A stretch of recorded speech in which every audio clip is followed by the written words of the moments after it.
सर्व हिंदू बांधवांनो, भगिनींनो आणि मातांनो,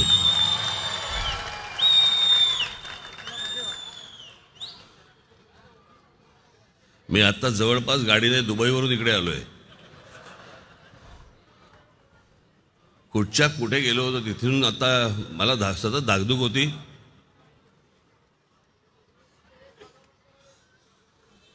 आणि मी पहिल्यांदा दिलगिरी व्यक्त करतो आणि आभार मानतो माझ्या वर्सोव्याच्या माझ्या सर्व महाराष्ट्र सैनिकांचे. माझी तिकडे सभा ठरली असताना मला तिथे जाता नाही आलं, कारण या मुंबईच्या ट्रॅफिकमधनं रस्ता काढत काढत येईपर्यंत हैराण व्हायला होतं. आणि मी जर समजा बोरिवलीची सभा आटपून जर वर्सोव्याला गेलो असतो तर मी इथे पोहोचूच शकलो नसतो.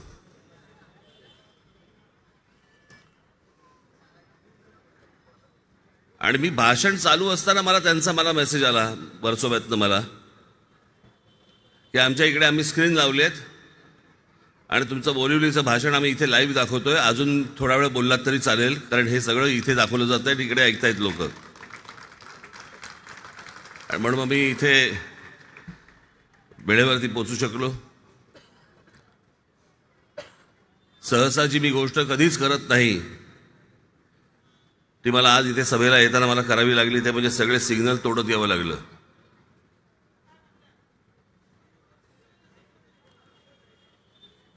आणि म्हणून मी आज इथे आपल्यासमोर मी येऊ शकलो, वेळेत येऊ शकलो.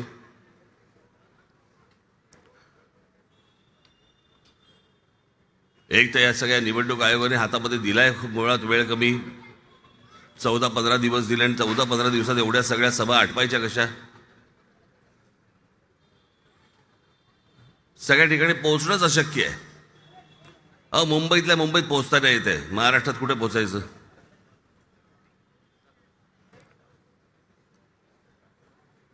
पण आज ही विधानसभेची निवडणूक लागली आहे.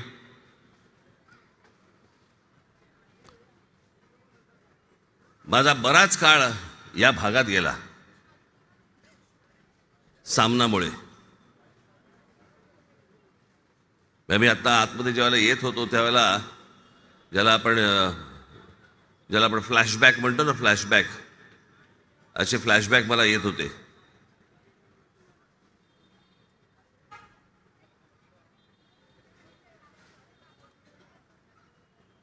ती इमारत आहे कुठे इथे? मागे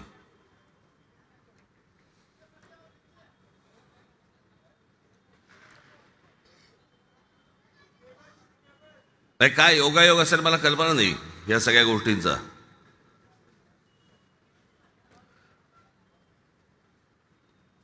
पण जे पहिलं साप्ताहिक जे काढलं माननीय बाळासाहेबांनी आणि माझ्या वडिलांनी मिळून, मार्मिक,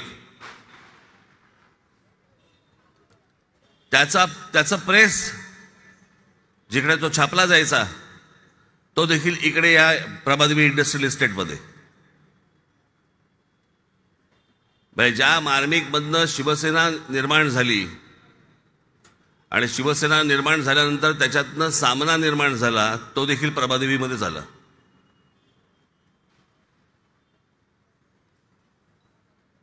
हा संपूर्ण भाग हा थोडासा मला जुन्या आठवणी सगळ्या उजळायला लावतो. आमच्या घरामध्ये 1922 साली माझ्या आजोबांनी पहिलं काय म्हणून त्याला महिन्याला निघतं ते मासिक आणि 15 दिवसाला निघतं ते काय पाक्षिक, आणि ते पहिलं सुरू केलं. त्याचं नाव होतं प्रबोधन.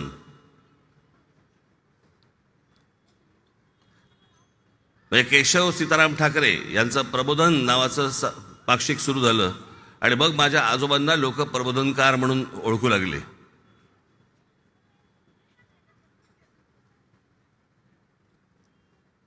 पत्रकारिता, व्यंगचित्रकारिता, चित्रकारिता या सगळ्या गोष्टी माझ्या घरामध्ये मी पाहत आलो.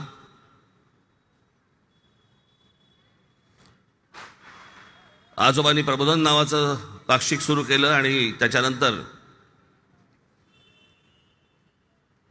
1960 साली या इथेच दादरमध्येच साप्ताहिक सुरू झालं, मार्मिक. त्याच्या अगोदरचा संयुक्त महाराष्ट्राचा सगळा काळ, त्या संयुक्त महाराष्ट्राच्या काळामध्ये आचार्य यात्रेंची 2 वर्तमानपत्र होती, एक मराठा आणि एक नवयुग. आणि मराठामध्ये माननीय बाळासाहेब व्यंगचित्र करत आणि नवयुगमध्ये माझे वडील श्रीकांत ठाकरे हे व्यंगचित्र करत.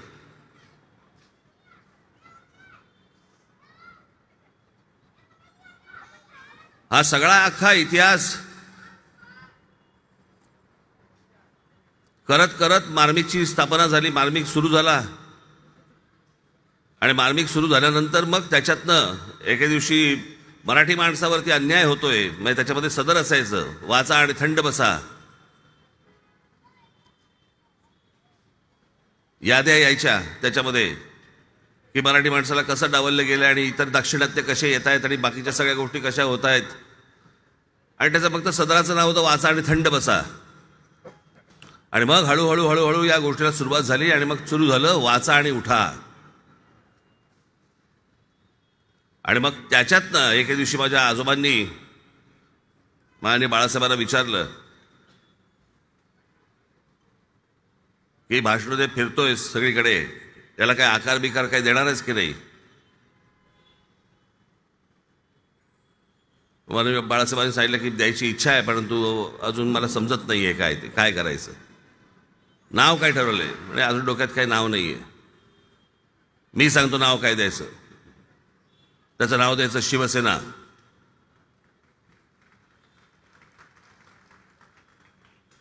आणि याच्यातनं एक संघटना उभी राहिली, संघटनेचा पक्ष उभा राहिला. आणि मग आम्ही त्या मुशीमधनं सगळे आम्ही देखील उभे राहिलो.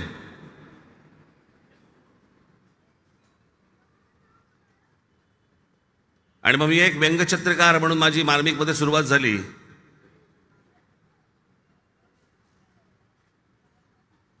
मी त्याला खरं तर शाळा आणि कॉलेजच्या मध्ये असा होतो, म्हणजे 9वी 10वीतली गोष्ट असेल. आणि तेव्हा मी सगळी सुरुवात केली मार्मिकमध्ये व्यंगचित्र करायला. आणि त्या सगळ्या लहानपणापासूनच्या सगळ्या संस्कारातनं, त्याच्यातनं मला राजकारण समजायला लागलं, त्याच्यामधनं मला महाराष्ट्र समजायला लागला. त्याच्यानंतर माझ्या आजोबांची पुस्तकं सगळ्या मार्मिक आणि सगळं वाचत असताना, इतरांचे लेख वाचत असताना महाराष्ट्राबद्दलचं प्रेम, महाराष्ट्राचा त्याग, महाराष्ट्र किती मोठा आहे, महाराष्ट्राचा अभिमान, महाराष्ट्राचा स्वाभिमान, या सगळ्या गोष्टी मला त्याच्यातनं समजायला लागल्या.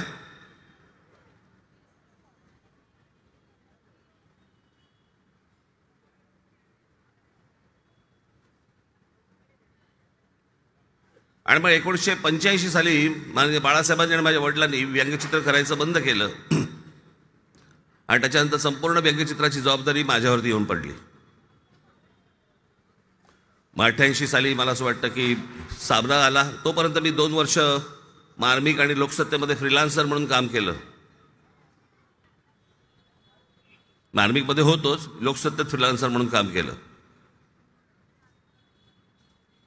आणि मग सामना आला. मग सामनामध्ये व्यंगचित्र सुरू झाली माझी. खूप आनंदाचा मजेशीर काळ होता सगळा तो.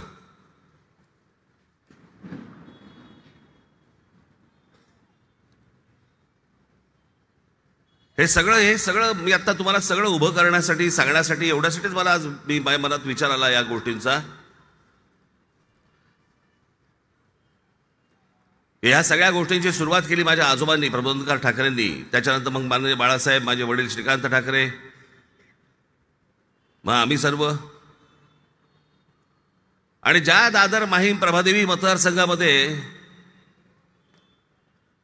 मार्मिकची सुरुवात झाली, शिवसेनेची सुरुवात झाली, सामनाची सुरुवात झाली,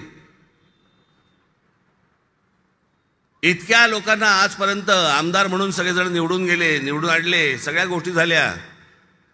मला असं आठवतं, मी 1995 साली ज्या निवडणुका 95 झाल्या, माझ्या महाराष्ट्रभर जवळपास 175 सभा झाल्या होत्या.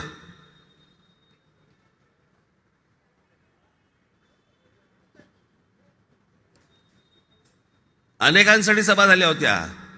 त्यातल्या एकासाठी इथे पण झाली होती.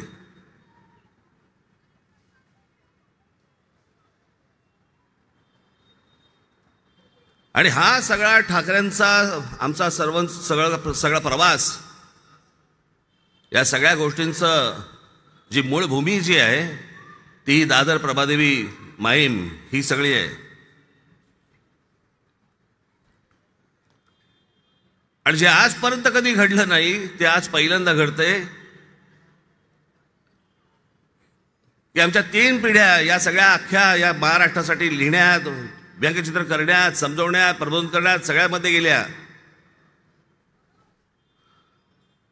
पण आज दादर माहीम मतदारसंघामध्ये, प्रभादेवी मतदारसंघामध्ये आज पहिल्यांदा एक ठाकरे उभा राहतोय.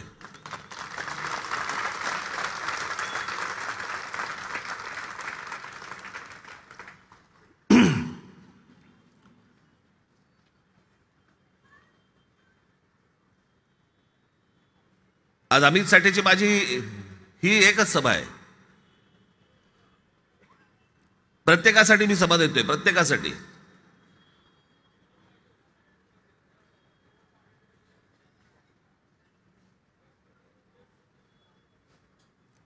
पण हा सगळा अख्खा इतिहास मी जेव्हा बघतो, विचार करतो, आणि त्याच्यानंतर 2006ला मी शिवसेना पक्षातनं बाहेर पडलो. मी त्यावेळेला म्हटलं होतं, मी बाहेर पडताना म्हटलं होतं, माझा वाद माझ्या विठ्ठलाशी नाही आहे, तो त्याच्या आजूबाजूच्या बडव्यांशी आहे.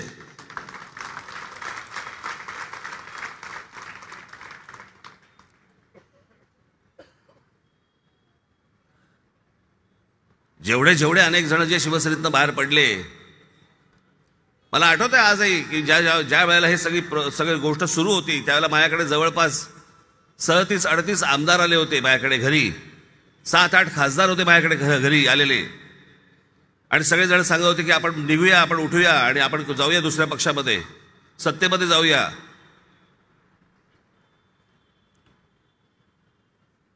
मी म्हटलं माझा वाद बाकीच्यांशी आहे, माझा वाद बाळासाहेबांशी नाही आहे.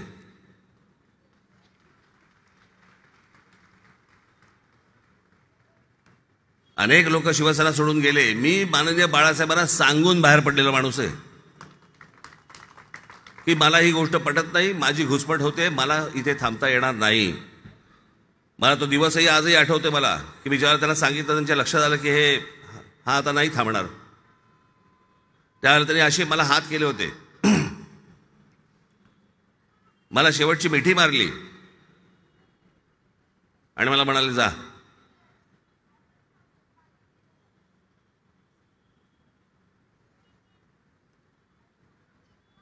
माझ्याकडे आलेले आमदार, माझ्याकडे आलेले खासदार, मला तो पक्ष फोडून कुठची गोष्ट करायची नव्हती. जर माझ्यात जर समजा ताकद असेल, हिंमत असेल, मी माझा स्वतःचा पक्ष निर्माण करीन आणि त्याच्यातनं पुढची मी वाटचाल करीन.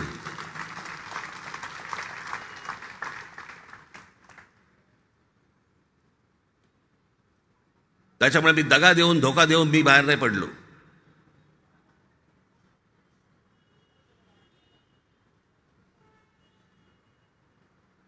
तुम्हाला आठवत असेल, ज्यावेळेला उद्धव आजारी पडला त्यावेळेला पहिल्यांदा गाडी घेऊन मी स्वतः गेलो होतो तिथे. मी अलिबागला होतो. म्हणून बाळासाहेबांचा मला फोन आला, अरे तुला कळलं का असं असं झालंय. म्हटलं हो, मी निघालोय. म्हटलं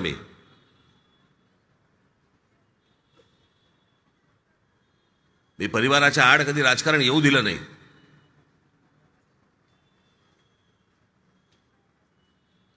इथे वरळीला देखील ज्यावेळेला आदित्य ज्यावेळेला उभा होता, गेल्या वेळेला 37-38 हजार मतं आहेत तिकडे महाराष्ट्र नवनिर्माण सेनेची.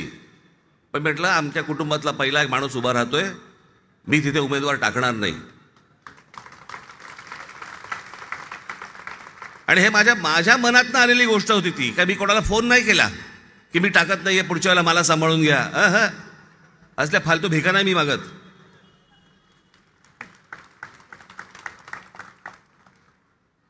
माझ्याकडनं जेवढ्या चांगुलपणातनं जेवढ्या गोष्टी होतील तेवढ्या मी केल्या.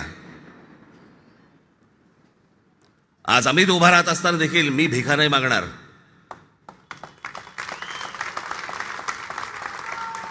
मी या सगळ्या लोकांना सांगितलं होतं, म्हटलं तुम्हाला मी गेल्या लोकसभेला म्हटलं मी तुम्हाला बिनशर्त पाठिंबा दिला होता, त्यावेळेला माझ्या मनात देखील नव्हतं आम्ही निवडणुकीला उभा राहील, माझ्या मनात देखील नव्हतं, माझ्या काय त्याच्या पण मनात नसेल.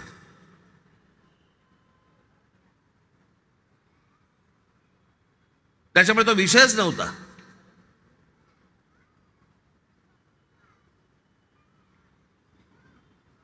पण ज्या वेळेला मी त्या सगळ्या गोष्टी केल्यानंतर, मी बिनशर्त पाठिंबा दिल्यानंतर,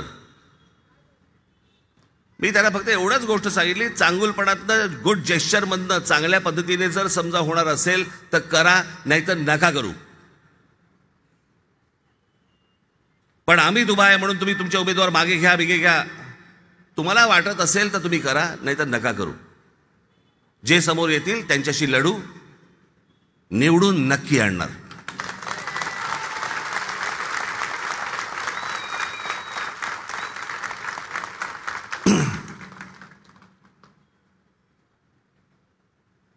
आणि खरंच सांगतोय, तुम्ही जर त्याची प्रोसेस सगळी बघितली असती, त्या सगळ्या गोष्टीचं बघितल्या असतं, तुमच्या लक्षात आलं असतं. एक नेत्यांची आणि सरचिटणीसांची बैठक झाली आणि बैठकीमध्ये सगळ्यांचं काहीतरी झालं. आमच्या बाळा नांदगावकर बोलले की सगळ्यांनी कोण कोण निवडणुकीला उभे राहणार आहेत. आणि मग त्याच्यामधनं अमित बोलला की नाही नाही, प्रत्येक नेत्याने उभं राहिलं पाहिजे, प्रत्येकाने निवडणुकीला उभं राहिलं पाहिजे. उद्या जर पक्षाने आदेश दिला तर मी पण उभं राहीन, अशी एक बातमी येऊन गेली. मी फारसं लक्ष दिलं नाही त्याच्याकडे, म्हटलं येऊन गेली बातमी. नंतर आमची जेव्हा नेत्यांची आणि सरचिटणीसांची बैठक झाली त्यावेळेला एक दोन जण म्हणाले अमितला भांडूपपंत आपण उभं करूया. तेव्हा जरा थोड्याशा माझ्या अँटेनावरती आल्या, म्हटलं हे काहीतरी वेगळं दिसतंय. मग दुसऱ्या दिवशी मी आणि शर्मिला आम्ही त्याला घेऊन बसलो. म्हटलं हे जे बातम्या ज्या माझ्या कानावरती येतात त्या खऱ्या आहेत, तुला निवडणुकीला उभं राहायचं. त्याने मला सांगितलं तू म्हणत असशील तर मी उभं राहीन, माझी इच्छा आहे उभं राहायची, पण तू समजा म्हणणार असेल की नाही उभं राहायचं, मी नाही उभं राहणार. एक बैठक नाही झाली, दुसरी झाली, तिसरी झाली. मग माझ्या असं लक्षात आलं की नाही, त्याची इच्छा आहे, त्याला निवडणूक लढवायची. आमच्या वडिलांनी, मला बाळासाहेबांनी आमच्या वडिलांनी कधी आमच्यावरती कुठची गोष्ट करा किंवा कुठची गोष्ट करू नका असं कधी आजपर्यंत आम्हाला सांगितलं नाही. मीही माझ्या मुलांना सांगत नाही. त्याच्यामुळे त्यांना जर समजा वाटत असेल की निवडणुकीला उभं राहायचं, राहावं. मला कधीच वाटत नाही. मी ज्या मुशीतनं घडलो, मी ज्या गोष्टीतनं आलो वरती, त्यातनं मला कधी वाटतच नाही. म्हणजे मी काल परवाकडेच मी माझ्या एका सभेमध्ये मी एक उदाहरण दिलं. मी लहान होतो त्यावेळेला, साधारणपणे 74 सालची गोष्ट असेल. आणि बांद्र्याला आमच्याकडे मातोश्रीला आमचे एक गाडी चालक होते, वाहन चालक माने नावाचे. ते त्या दिवशी आले नव्हते, संध्याकाळची वेळ. आणि त्यावेळेला शिवसेना भवन वगैरे असं काही नव्हतं. त्यावेळेला इथे एक तुळशीबाई रोडला ते झारापकरचं दुकान आहे, त्याच्या बाजूला एक इमारत होती ब्ल्यू पर्ल नावाची. तिथे पहिल्या मजल्यावरती का दुसऱ्या, पहिल्याच मला असं वाटतं पहिल्या मजल्यावरती एक छोटी एवढीशी एक रूम होती. ते शिवसेनेचं ऑफिस होतं. आणि बाळासाहेब तिकडे कार्यालयामध्ये निघाले होते. संध्याकाळची वेळ. बाळासाहेब, मी आणि अजून एक कोण मला असं वाटतं आमचे ते वरळीकर होते आणि तो आमचा दिना सावंत का कोणी होता का अजून कोणी होता आता लक्षात नाही माझ्या. इतक्यात त्यावेळेचे महापौर सुधीरभाऊ जोशी, इथे जे जुने जाणते जे लोक आहेत त्यांना कल्पना असेल की पूर्वीच्या जुन्या महापौरांच्या गाड्या काय असायच्या. इम्पाला गाडी होती, इम्पाला मोठी अमेरिकन गाडी, ती लाल दिव्याची. आणि तेवढ्यात सुधीरभाऊ आले. भाऊ आल्यावरती भाऊ म्हणाले की बाळासाहेब जरा मला 2 मिनिटं बोलायचे. मग दोघे परत आतमध्ये गेले थोड्या आणि परत बाहेर आले. आणि भाऊनी विचारलं सुधीरभाऊनी की कुठे चाललात. ते म्हणाले नाही काय आपल्या कार्यालयात चाललो. म्हणजे बसा ना मी सोडतो. नाही नाही, ते म्हणे ते तुमचे दिवे तुमच्यापाशी राहू देत, मी नाही त्या दिव्याच्या गाडीत बसणार. मी एवढासा होतो लहान, मी सगळं ते ऐकत होतो, बघत होतो. आणि मग आम्ही टॅक्सीमध्ये बसलो. बाळासाहेब बाजूला बसले, इथे मी मध्ये बाजूला एक जण अजून आणि एक जण पुढे. आणि टॅक्सी सुरू झाली. या बांद्र्याच्या या ब्रिजवरती, तो रेल्वेचा ब्रिज आहे ना बांधलेला, त्याच्यावरती असताना टॅक्सी असताना त्याला सगळं मोकळं असायचं. तिथे टॅक्सी असताना मी एकदा मागे वळून बघितलं आणि माझ्या लक्षात आलं की एका टॅक्सीच्या मागे एक लाल दिवा येतोय. तो लाल दिवा ज्याच्यामुळे होता ती व्यक्ती माझ्याबरोबर टॅक्सीत बसली होती.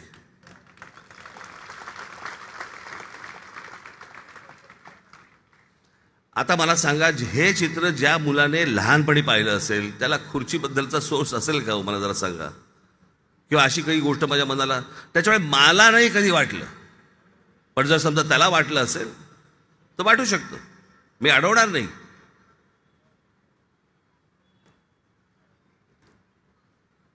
जसा आज अमित माझ्यासाठी इथे उभा आहे पक्षातर्फे, तसा माझा संदीप पण उभा आहे, तसे माझे इतर उमेदवार उभे आहेत.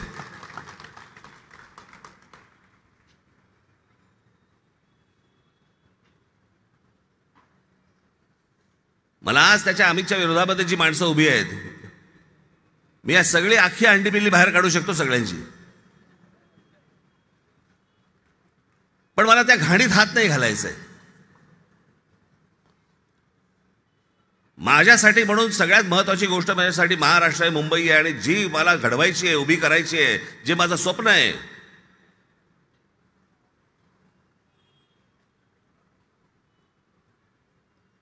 त्याच्यासाठी मला अशी माणसं पाहिजे ज्यांच्या आतमध्ये एनर्जी आहे, ज्यांच्या पोटामध्ये एक आग आहे. तुमच्या हाकेला 24 तास ओ देणारी माणसं पाहिजेत मला. आणि मी तुम्हाला आत्ता सांगतो, अमित राज ठाकरे असं नाव जरी असलं तरी त्याला भेटायला तुम्हाला अपॉइंटमेंटची गरज लागणार नाही.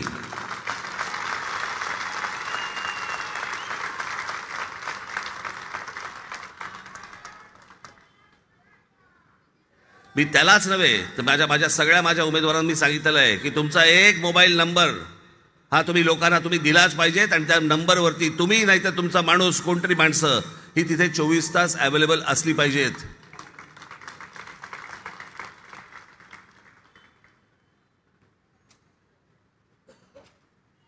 आज जो सगळा राजकारणाचा विचका झालेला आहे त्याच्यामध्ये नवीन विचारांचे, नवीन उमेदीचे, नवीन ताकदीचे, पोटात आग असलेली अशी माणसं तिकडे आतमध्ये विधानसभेमध्ये जाणं गरजेचं आहे. थकलेली, हुकलेली असली माणसं पाठवून काय होणार आहे?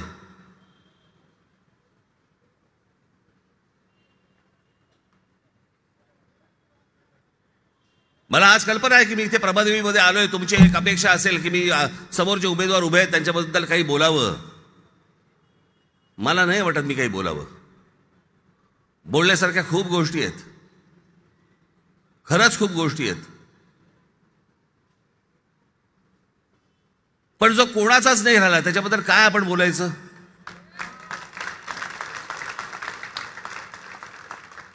माननीय बाळासाहेब हयात असताना ही व्यक्ती काँग्रेसमध्ये गेली, काँग्रेसमधनं आमदारकीला उभी राहिली, मग काँग्रेसमधनं आमदारकीला पडली, मग पुन्हा परत शिवसेनेमध्ये आली, मग पुन्हा परत निवडणूक लढवली, मग पुन्हा एकनाथ शिंदेचं बंड झाल्यावरती पेट्रोल पंपावरती एकनाथ शिंदेला शिव्या दिल्या आणि संध्याकाळी एकनाथ शिंदेबरोबर जाऊन बसले. कोण ही माणसं? व्यक्ती म्हणून ज्यांच्यावरती विश्वास ठेवता येत नाही, हे आपले आहेत का नाही आहेत? त्यांच्याबद्दल आपण काय आणि किती बोलणार? आणि याच व्यक्तीबरोबर दुसरे जे उमेदवार उभे आहेत ते पण त्याच वेळेला बाळासाहेब हयात असताना शिवसेनेतनं बाहेर पडून काँग्रेसच्या तिकिटावरती नगरसेवक पदाला उभे होते. जगाची मी सांगितलं ना तुम्हाला, शिवसेनेतनं मी बाहेर पडलो, पण बाळासाहेबांना सांगून बाहेर पडलो. मी कुठच्या राजकीय पक्षामध्ये नाही गेलो, कारण मनामध्ये माझ्या फक्त एकच गोष्ट होती, बाळासाहेब ठाकरे सोडून मी कोणाच्याही हाताखाली काम नाही करू शकत.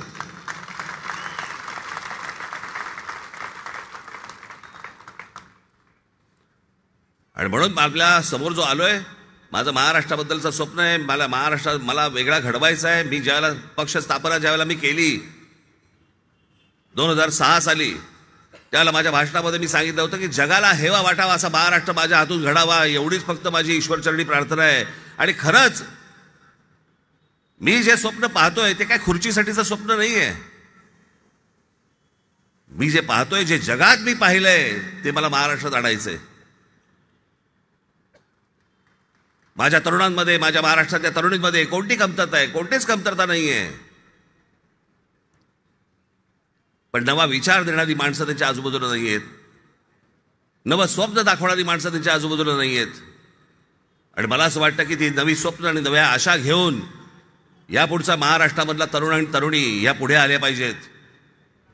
अहो, महाराष्ट्र या महाराष्ट्र शिवरायांचा महाराष्ट्र आहे. ज्या महाराष्ट्राने या देशाला दिशा दिली आहे, नवा विचार दिलाय, तो विचार मांडण्यासाठी ज्या वेळेला औरंगजेब महाराष्ट्रामध्ये येतो, तो विचार काय असेल विचार करा. आणि या महाराष्ट्राने या हिंद प्रांतावरती जे राज्य केलं, त्याच्यानंतर आज हा महाराष्ट्र अशा विचित्र परिस्थितीमध्ये सापडलेला आहे की ज्याच्यावरती कोणाचा कोणावरती विश्वास बसत नाहीये. आपलेच लोक फंद फितुरी करतायत, आपल्याच लोकांवरती विश्वास ठेवता येत नाहीये. आणि म्हणून मी आपल्या समोर जो आलोय आज 2024च्या निवडणुकीला, हे नवीन उमेदीचे, नवीन विचारांचे, पोटात आग असलेले, तुमच्यासाठी काम करणारी अशी माणसं मी तुमच्या समोर आणतोय. आज आम्ही इथे संदीप, ही सगळी माणसं, आज सगळे उमेदवार माझे महाराष्ट्रामध्ये आज उभे आहेत. आज प्रभादेवीकरांच्या साक्षीने आपण सर्वांनी, आज अमितला, वरळीमधनं संदीपला आणि माझ्या महाराष्ट्रामध्ये जिथे जिथे माझे उमेदवार उभे आहेत त्या माझ्या सर्व उमेदवारांना येत्या 20 तारखेला आपण रेल्वे इंजिन या निशाणीवरती बटन दाबून याला प्रचंड प्रचंड प्रचंड मताने विजयी करावं असं एक आवाहन करतो आणि आपल्या सर्वांची मी रजा घेतो. धन्यवाद. जय हिंद, जय महाराष्ट्र.